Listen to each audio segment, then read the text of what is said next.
ဒီနေ့ပြောပြမယ့်အချက်ကတော့ညီကိုတို့ကိုတနာရီမိုင်60နှုန်းနဲ့မတော်တဆလဲကျမဲ့အနေရကနေတကယ်ကဲတင်ပေးလိုက်မယ်အဲ့ဒါကတော့ ABS brake စနစ်ပဲဗျ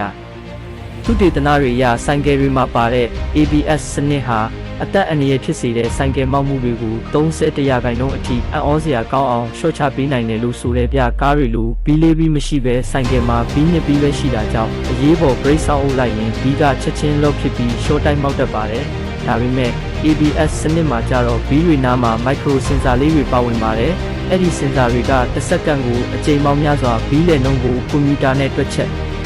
နေတာပြ brake ဆောက်အုပ်လိုက်လို့ဘီကလော့ဖြစ်တော့မယ်ဆိုတာနဲ့အထက်ကပန့်ကလုတ်က brake CPR ကိုပြန်လျှော့ပေးလိုက်တယ်ပြီးရင်ချက်ချင်းပြန်ညှစ်ပေးတယ်အဲ့ဒီလိုမျိုးတစ်စက္ကန့်ကိုအကြိမ်ပေါင်းများစွာ brake ကိုတုံခါပေးတဲ့အတွက်ဆိုင်ကယ်ရှင်ကဝုန်းကနေကျသွားပြီးမဲ့ဘီကလုံးဝလုံးမဖြစ်ပဲမလဲပဲဘေးကင်းကင်းရပ်တန့်နိုင်တာဖြစ်ပါတယ်